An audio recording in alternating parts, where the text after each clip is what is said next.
Shalom and welcome to this week's Living Torah. And I'm going to try my best to not get into anything of world events right now, but to save that to different programs. It seems things are just continuing to go crazier and crazier. And then you put in the midst of that, I was in Lowe's, had to go yesterday. I've been doing a little bit of changes to my backdrop here, not finished yet, but the carols just drive me absolutely crazy. So that's the season that we're in, and I will be discussing more regarding the events in Israel with Hanok, of course, on Wednesday. It has been such an amazing thing to wake up in the morning and not see a red alert. There's been, since this so-called ceasefire, there's been just a couple of mornings, a couple of days, there's been an alert, and I do not see, I will make a comment here, I do not see this, this is not a victory, this is a ceasefire. But with a ceasefire is the enemy taking a time to regroup, to rearm, and to continue the fight. So we need to continue to pray for the shalom of Yerushalayim. Need to continue to pray over the land and people of Israel. Again, I'll be having more to say with that about that when I talk to Hanok on Wednesday. I'll be, Bezrat Hashem, God willing, this weekend, this Shabbat, I will be with Barry Phillips at House of David and all of those great folks up there. Looking forward to that time. I will be doing the Tabernacle experience. It will not be at the typical House of David venue there in Gloucester Point, but they have been so gracious to rent a different building, give us some more room. And so if you'd like information on that, you can email me, you can contact Barry. However, we'd love to see you there, and I believe it's going to be a very amazing day. I'm looking forward to that again. So with that, we get into this week's Torah portion of He Went Out. Now, it begins with the words, Yaakov went out from Beersheba and went out and walked toward Haran. So this is a time of exile, and it's so easy, once again, to just read through it, okay? We've got last week, we had the whole thing with Jacob and Esau, and then what has been called deception, with his mother, with his father, through his mother, and just, well, the page turns and we move on and he's leaving. I think it's more than this. Consider the emotions. Consider that all that he has, he's walking away from.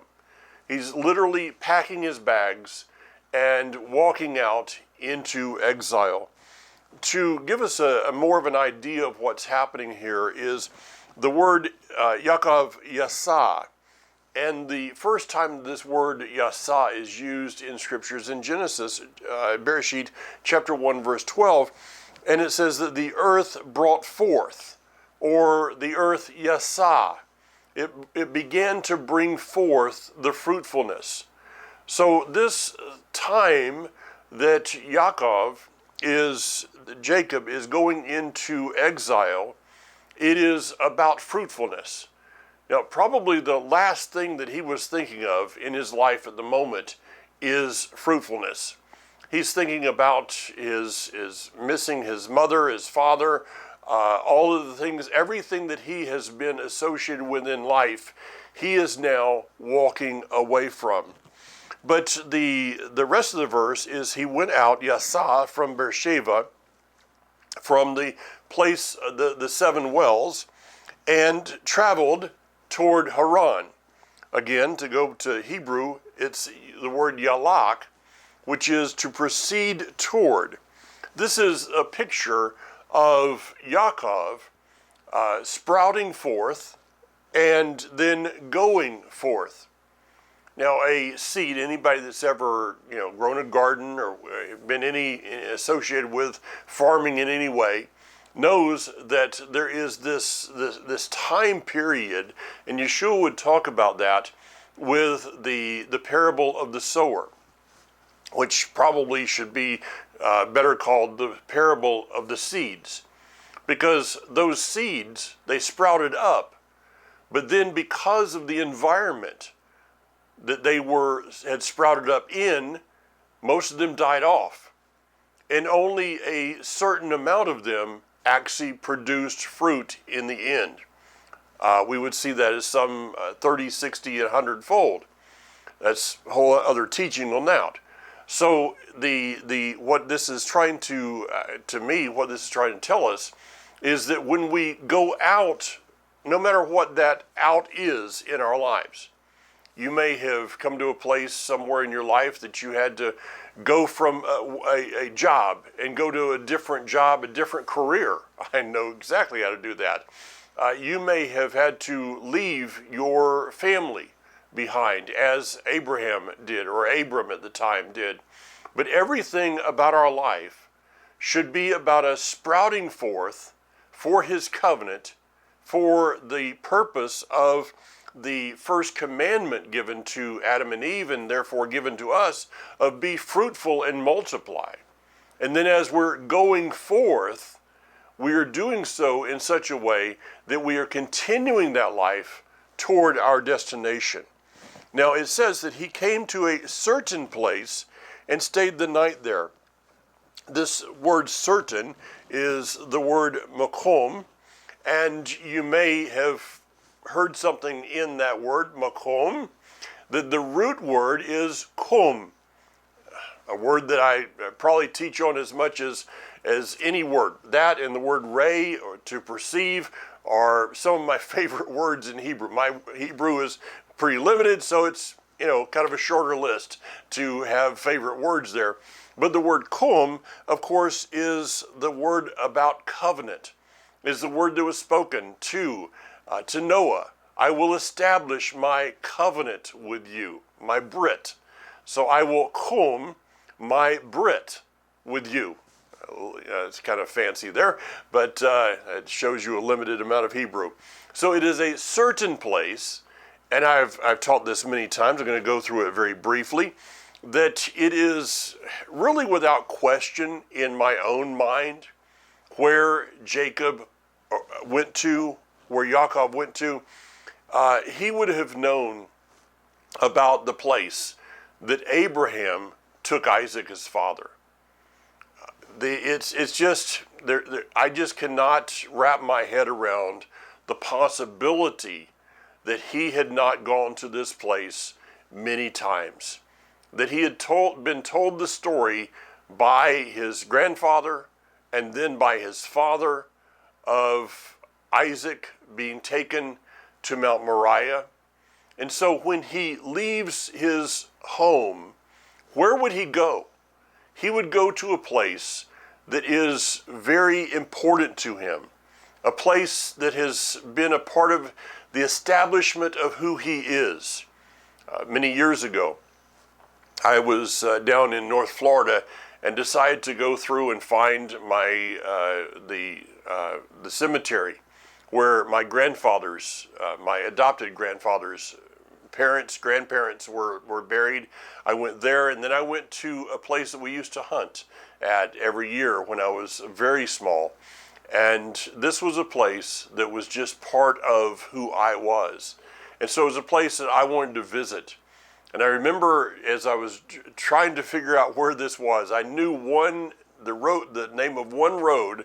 And so I just drove down this road and was trying to figure out where I was going. Blessing that I found it, actually.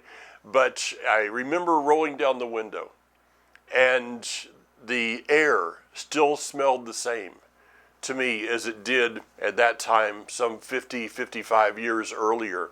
And it was a refreshing thing to go back to a place of stability, a place that was a part of my life. So Jacob has gone to the place that is really part of the foundation of his very life. He goes to that covenant place. And then it says in verse 13, then suddenly Yud-Heh-Vav-Heh, as he is laying down his head on this rock, probably the very same rock that was the altar that was used for his father.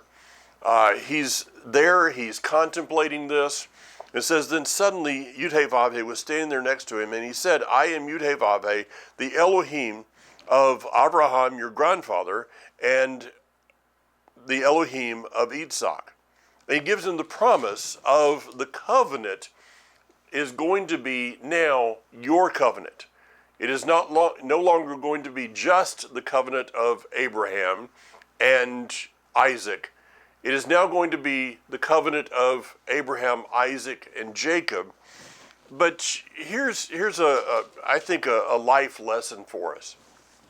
When Jacob left, he had many opportunities as far as what direction he would go. He could have gone, straight to Haran. He could have gone, wherever. He could have taken his own direction.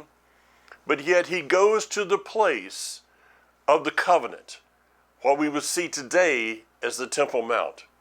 So his first focus, as he is going into exile, is to renew himself with that covenant to whatever level he was able to do. And the point of this, I would like you to consider, is this, that when we focus on what he is focused on, I'm not talking about Yaakov right now, but when we focus on what the Almighty is focused on, we will find his presence. We will find a revelation, a greater revelation to us personally. Up until this time, he's walking in the revelation of his father and his grandfather.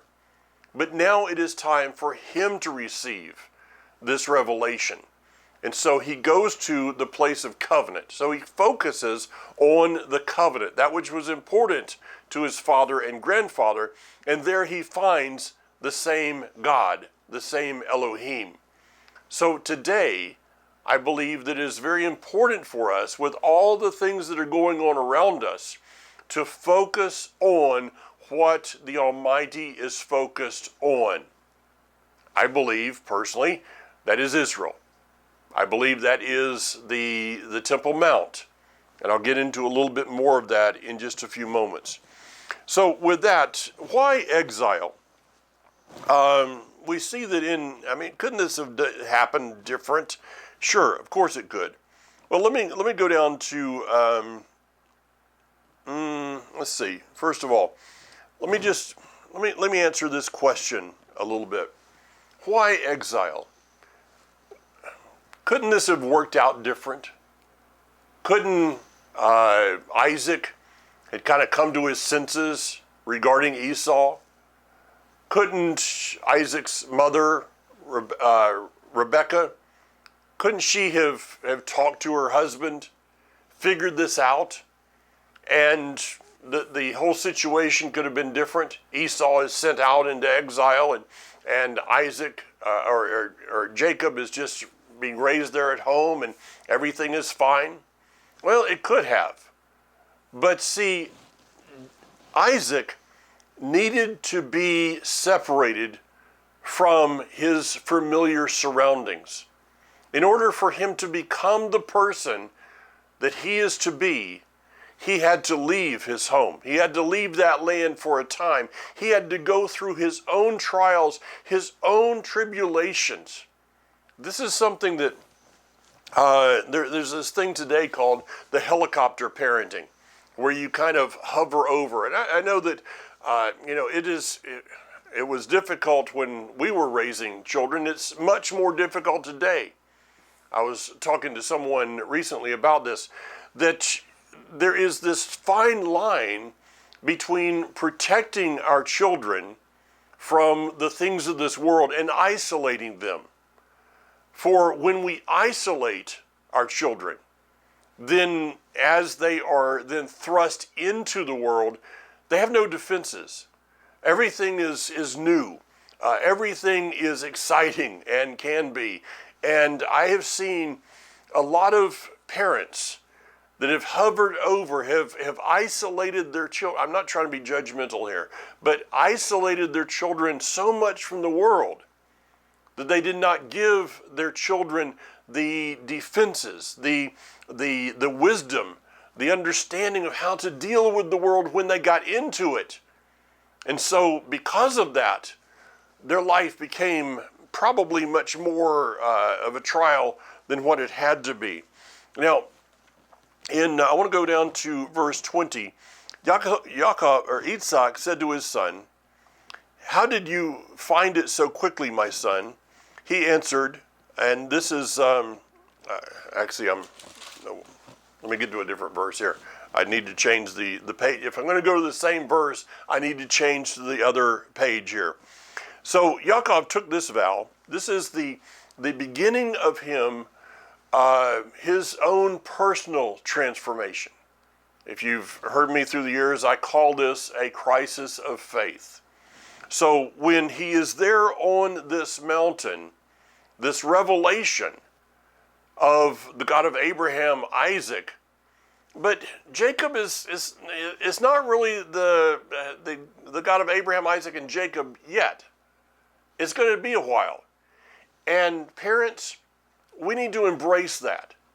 Even when our children are older, and this is difficult to do, we must embrace that our children must go through things in life for them to embrace our Elohim as their Elohim, as their God. So it says Yaakov took this vow, and the word there is if, but I believe it should be translated better of when. So this is a statement, not of condition, really. It's a statement of faith. He has seen through his upbringing, he has seen what has happened with his grandfather. He has heard of what has happened with his father. And so there is a level of faith that Jacob is going to be walking into exile with. It's not that he's walking out without faith at all. He's walking out with a heritage, and that heritage is what will bring him back in the end. It says, when Elohim will be with me and will guard me on this road that I'm traveling, give me bread to eat, clothes to wear, so that I return to my father's house in peace, then Yud-Heh-Vav-Heh will be my Elohim. The key word here is my Elohim. And this stone, which I have set up as a standing stone, will be Elohim's house. And of everything you give me, I will faithfully return 1/10 to you. I'm not even going to go into that message of, once again, that he understood that I guess I'm going into it a little bit, that he understood that everything that he had, everything he was going to be given, 1/10 of that he was going to give back to Elohim in some way. So Abraham had been taught about a tithe. Abraham taught his son, who has taught his son, and now it is continuing on. That's as far as I'm going to go with that. Okay? What he did, we should also be involved in. So, trying to move on there. Chapter 29 is about him being taken, him being led to the well. All right? He has now decided that this trip, this journey that he's on, is about this one thing, the covenant. And the covenant cannot be the covenant without fruitfulness. So why is he going there? He's going to the same place that his father found a wife, or a wife was found for his father in that place. He's going to the same place where Abraham would have met Sarah as a very small child. So he's going with the idea of fruitfulness. In verse 7 it says, he said, this is when the Laban's family comes and begins the conversation about Laban, and I'm passing over that. He said, look, there's still plenty of daylight left. It isn't time to bring the animals home. So water the sheep, then go and put them out to pasture. They answered, and this is a statement for our day. We can't. not until all the flocks have been gathered together and they roll the stone away from the opening of the well, that is when we water the sheep. So there's a message here to us that is very important in our day, and one which requires patience. It is this: the well is a picture, a shadow of Messiah. I talked about that when Isaac had to go out into the area around his father's house, and he had to unstop the wells. The well is a picture of the living water, which Messiah would call himself, I am the living water. And so when when Jacob goes to this well, what is he looking for? Well, one thing he's looking for is a wife, because he understands without wife, I cannot be fruitful and multiply, which means I cannot be in the covenant to the place that I'm supposed to be here. So he's looking for a wife. He's also looking for a revelation of the covenant that he is supposed to be entering into, and the entering into that covenant is through the words of Genesis 3:15, a revelation, a promise of the covenant of the coming Messiah. Okay? So you get the picture of all that's happening here. He says this, that he's wanting, let's go ahead and water the sheep now. Let's just roll the stone back, and let's water whatever sheep are here, and then go ahead and send them out to their pasture, into their place of rest, into the kingdom. But the shepherds say this: we cannot water the flocks. We cannot water the individual sheep, the individual flocks of sheep, until all of the flocks are gathered together here at the well. Then and only then will the stone be rolled away and the revelation of the Messiah come forth. Are we willing to wait in patience? Now, I believe that today, we each walk in a revelation of the Messiah. To our Jewish brothers and sisters, there is a revelation of the Messiah that they are walking in. I believe that I see things, I have some revelation about the Messiah that is maybe not seen by another person. When I communicate with others, I find out, especially when I'm in Israel, I find out that there's a revelation of the Messiah that I've never even thought about. So each one of us has a revelation. It's kind of like looking, once again, at a diamond. I'm looking at my facet over here. You're looking at your facet over there. But there's all these different cuts. There's all these different facets of that. And the mistake that we make is believing that our facet is the whole diamond. No, our facet is our facet. But it will not be until all of us come together, when all of the 12 tribes come together as one in his hand, which is what Messiah, Yeshua, was praying in the book of John, chapter 17, that they may be one. The wonderful gift of us coming together as one is that all the facets will then be brought forth, and we will see the diamond for the first time.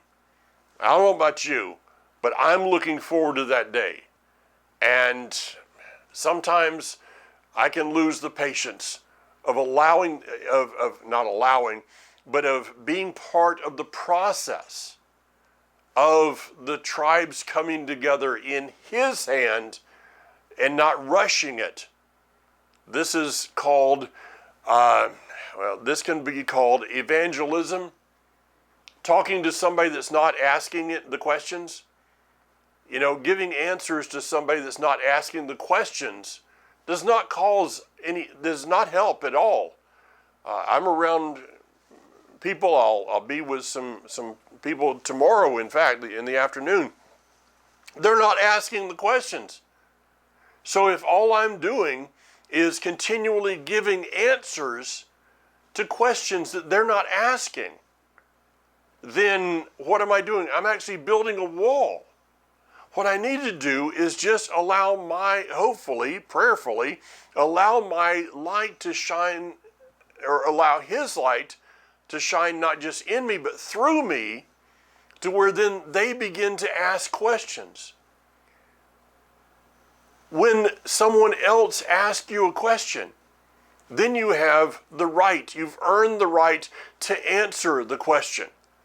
Until then, you may be doing more harm than good in answering questions that people are not asking. All right, moving on. So we then enter into this in verse 13, chapter 29, of when Lavan heard the news of Yaakov, his sister's son. He ran to meet him, hugged him and kissed him, and brought him to his house. Yaakov told Lavan all that had happened. Lavan said to him, "You are indeed my own flesh and blood." Well, that's what he says. What he's thinking is this: where are the camels? This boy has shown up at the well without any camels. There's no gifts. There's nothing for me.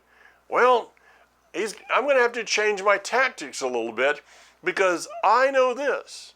He is the grandson of a person who was very wealthy, which means he's the son of a person who is real wealthy. And I'm kind of running low on the wealth that I received from the last camel caravan that came here. So I need to figure out, how am I going to extract this wealth from this guy? It begins with deception. It begins with Lavan, who again, his name means white, a false holiness. It begins with him trying to figure out, how am I going to deceive this man in order for the prosperity that I know that is going to follow him into my house? He's figuring that this prosperity that he's heard about, because of this man Abram that left this area so many years ago, the Almighty has prospered him. He also prospered Abram's son, Isaac, and that prosperity, that blessing, is going to now flow into Jacob. And in flowing into Jacob, Lavan is wanting some of it to flow into his pockets. And so he comes up with something, and he plays on Jacob's weakness, I guess we could say, is that Jacob has not learned yet. See, Jacob he is an adult, yes, but just because someone is older does not mean they're wiser. Yeah, have you ever learned that one? Just because somebody is old, it might just mean that they're old.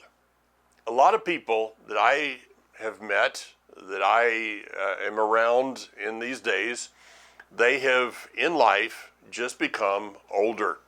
They have not become wiser. The key to age is learning along the way. That one's free. So Jacob, his weakness here appears to be that he has not learned to look on the inward of a person, but is still looking at the outward appearance. He looks at Rachel, he looks at Leah, and he makes his decision. He makes his decision not based upon what the person and who the person is on the inside, but on the outward appearance. So he falls in love with her based upon that outward appearance. Now, as we go through the Torah portions, we will find out that it is Leah that he actually finds out that the inward beauty of the person is much greater than the outward beauty of the person. And with that, we see the chaos that begins. Now, I'm not going to go into every one of the verses and the tribes. It is my plan, and my plans do get changed from time to time, but more often than I'd like sometimes. But it is my plan in January to go back and to, at Life Assembly, start teaching through something I have not done in about 20 years now, and that is the 12 tribes. And so, if my plan holds, in the coming months, I will be teaching through those, and those will be released through our website. You can go to jointohashem.org and get the information there. So why is all of this happening? It begins this, well, we could actually call it a bit of a comedy act, but it's, in the end, is not really a lot of comedy. I mean, there is more hurt than anything else. We see what we could term as our foremothers, okay? We said we have forefathers, but we had four mothers. And this is, well, I guess to term it about as best as I possibly could, over my shoulder, which one of my, this shoulder there, everything's backwards on camera, is a picture of my grandmother. My grandmother of blessed memory, she loved what was called in the day, her stories, okay? Now this was always a point of contention in the home because in that day, we only had one television and we did not have a DVR, did not have a VCR, did not have any of those things. And so when a program was on, a program was on. And one of Granny's stories happened to conflict with the Beverly Hillbillies. And so this was a point of contention between me and my grandmother. Still love to watch that just to remember the points of contention with her. I don't remember if she won out more or I did. But Granny would watch her stories, The Edge of Night, and whatever else they were. They did to her, to her. Can't figure out the word. To her credit, there you go. To her credit, I was just thinking through that, by the way. To her credit, there came a time in which Granny said, I can't watch this anymore because of the debauchery that was going on, even in that day. We're talking about the 1960s. Now, what Granny would say today if she turned on a television commercial, I can only imagine. But with that said, there was one of her stories was As the World Turns. Well, I sat and watched a little bit of that. And through the years, of course, we've all been acquainted with some of those at some point in time, whatever way we got there, all right? But there wasn't a single soap opera that could outdo the book of Genesis in these chapters right here, with Laban, with Jacob, with Leah, with Raquel. They kind of took it to a whole new level. Why is this? It is basically, I think, to boil it down to this, that the Almighty has given us the most incredible book. It is a book unlike any other book that has ever been written. It has been through the years, I guess it still probably is, it has been the most, the bestseller through the years. There is not another book that has ever even come close to the number of copies. However, I would have to suggest that though it is the most purchased book, it is probably the least read book. And also because of tradition I know people that if I even mention that I use something other than the authorized King James Version, they tell me that, I'm not even saved. You're a terrible heathen. You're a pagan because you use something besides the authorized King James, which is really silly because they're not using the authorized King James, because nobody in our society today could understand that one. Okay, it's been revised and edited through the years. And so this is a crazy argument. But to give a child, as I was given, I'm looking across to the other side of my office, and I have a Bible, a small, it's the complete Bible, but it is a small King James that a neighbor gave me when I graduated. And, I wasn't known for many years for carrying a Bible. I wasn't known for reading one. But for some reason, I carried this one scripture, this one Bible has made it with me to from Jacksonville all the way to Alaska, back to Florida. It's gone with me everywhere. But to think that I could even today pick up that King James Bible and actually understand much of anything, I think for me, it doesn't make sense for me to read something that is in a language that is, for the most part, kind of ancient for us today. So with that, I use more modern translations. And I also have this thing about, I think it's best to pick it up off the shelf, off the coffee table, off the desk, and actually read it. And read it for ourselves. Because how can we understand what is in this book? It's not like you can set it next to your pillow and get it through osmosis. Quite blunt, the scripture is not the easiest book to read. It is not the easiest book to understand. Or you can look at the words, but trying to read through these accounts of people's lives, then we get over into the history and the kings and all the things that are going there. You get to Revelation, and it's like, this is not the easiest book. And maybe that's why the vast majority of people will never actually read it for themselves. They may turn on today a video like this, may turn on a YouTube, may go to church on Sunday or to Shabbat service on Shabbat. May even go to the point of carrying the scripture with them. But in the end, never spend the time.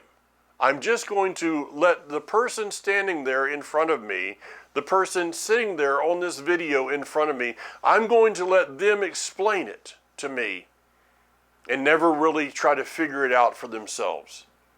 This is not to say that it's not a good thing I'm doing this right now to help people to understand, to give you something to think about.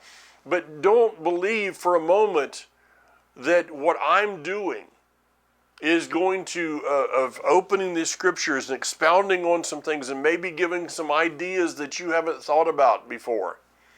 That does not take the place of you sitting down, going through these verses, verse by verse, and trying to figure out and asking the Father and seeking Him, what does this mean to my walk today?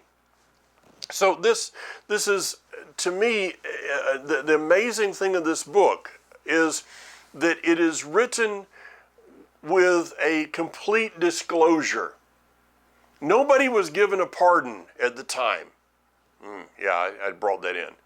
Nobody was said, well, your records are sealed. Jacob, all the things that you did there with the four mothers, all the things that the four mothers did, all of the drama, all of the somewhat weird, strange comedy that's going on. He didn't gloss over anything. He gave it to us straight as it is to help us to understand that we live in a world of chaos. And the reason for the chaos is because we're in the world. Okay? You look outside, out the window, there's, that's not chaos. Leaves have fallen off. In a few months, leaves will come back. That is called order. Now, as mankind strays away from his word, from the order of his word, I believe that does bring forth chaos into this world. So it's not the fact that I drive an SUV or a pickup or something like that. It's not because it's because mankind departing from his word that is allowing in this world the chaos to be there. Yes, it's our fault, but it's not the fault that politics and so-called science would give. It is a different level of the reasons behind that. That's just the way I see it. And so with that, we see that this gives us hope. This, to me, reading through these words of the struggles with Jacob, with Rachel, with Leah, with the two handmaids, with the infighting that we've seen with the brothers, as it comes out again here, she's my relative, or something, these so-called little white lies. These things give me hope.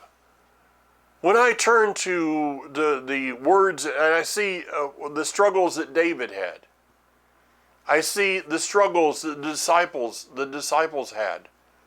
These things give us hope, because this book is written to people who are going through the same kind of chaos and struggles in life, but yet are tapping into a power from the Creator himself that can bring order out of chaos. So the hope to me is this, that no matter what the chaos of my life, of your life, whatever we're in, that he never leaves us in that place. I saw a post the other day which was disturbing to me. It was a post that was talking about how churches should just accept whoever comes in the door and just love them and give them grace and mercy, because and one of the statements in the post was this, because Jesus broke a lot of laws in order to deal with people. No, that's not true. There is not a single law of the scripture that he broke. Not one. If he did, then he is not the Messiah. This is a wrong understanding that has been given to people that taught from people that have a wrong understanding of scripture. The Almighty, all are welcome. The wonderful verse of Romans, whosoever will, let him come. When Yeshua said, whosoever will, let him come and drink of the waters of life. Whosoever. There's no stipulations there. The Almighty doesn't have DEI. He doesn't have, he's not prejudiced. He doesn't see color of skin. He doesn't see all of these things that man wants to do. In our we have taken his order and man has made it into chaos. But yet he has the ability to bring forth order from it. So this post, the reason that it disturbed me so much is that they got part of it right. And that yes, all are welcome. But there's not a single time in Scripture that I can find that the Almighty said, okay, just stay in your sin. Just stay there. It's okay. No, it is about freedom. It is about redemption. I taught on this on a message last month. We need to look at being redeemed from our sin. Not just being out there in the ocean and somebody handing us a life vest and, putting us on our merry way, but allowing us to come onto the boat to be redeemed. Okay, moving on quickly. The end of this Torah portion in chapter 31 is about Yaakov coming to that place. It's time to leave. It's time to go back to my father's house. He has been blessed, absolutely. He has been blessed beyond his wildest dreams. He had said on Mount Moriah, if you will give me clothing and feed me along the way. Well, that clothing and feed me has turned into 2 wives, 2 concubines, and has also turned into a bunch of children following along with a bunch of flocks, with sheep and goats and everything else. But the story's not over, because first of all, we read about how Laban comes to Jacob and tries to keep him there. See, there's a purpose for exile. You and I today live in exile. There has been a purpose. There's been a purpose for the northern kingdom being exiled. There was a purpose for the southern kingdom being exiled. But there comes a time in which that purpose in exile is over. It is time to go home. But as we read about this engagement between Lavan and Isaac, it is about this fact that exile will fight to keep you in exile. Exile will try to fight to keep you there. This is a message I've just done, be released probably about the time, well, probably by Sunday or so of this week as I'm recording. Exile will try to keep you, and one of the traps of exile fighting to keep you is prosperity.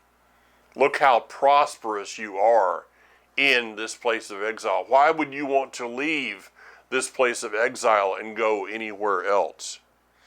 So exile will not only fight to keep you, but we read in chapter 31, verse 34, that of the account of Raquel with the household idols, the foreign gods.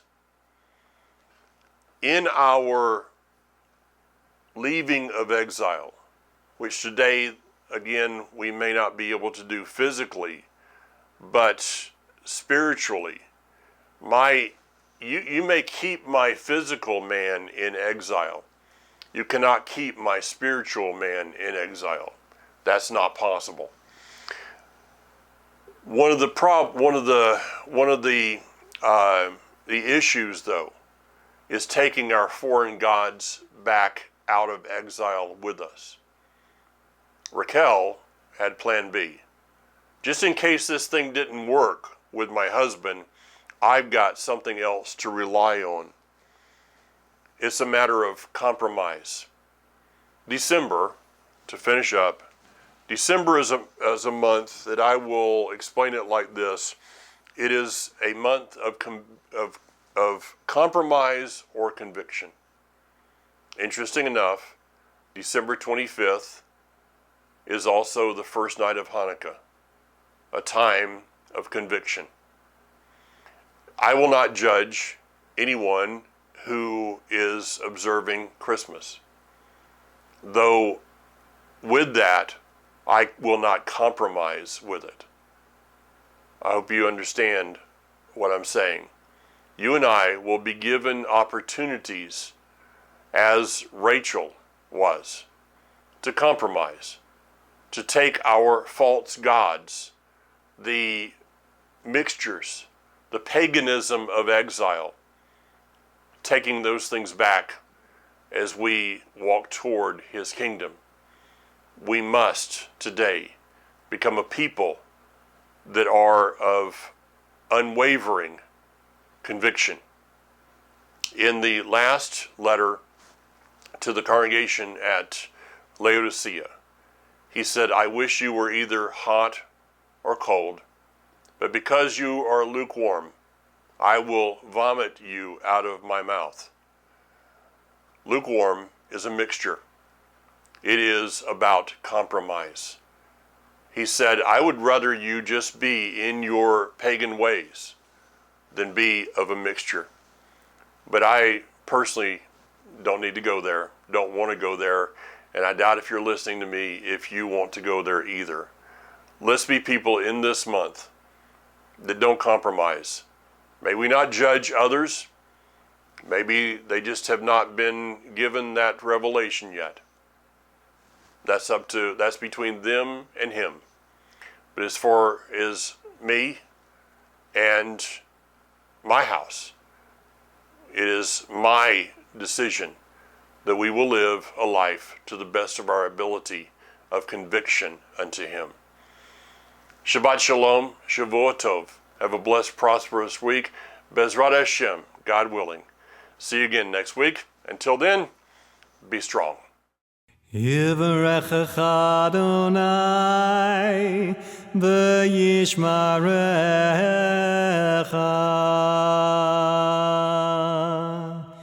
Ya'er Adonai panav elecha v'yichunecha.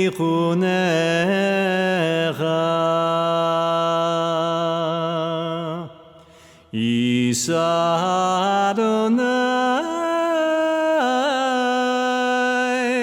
panav elecha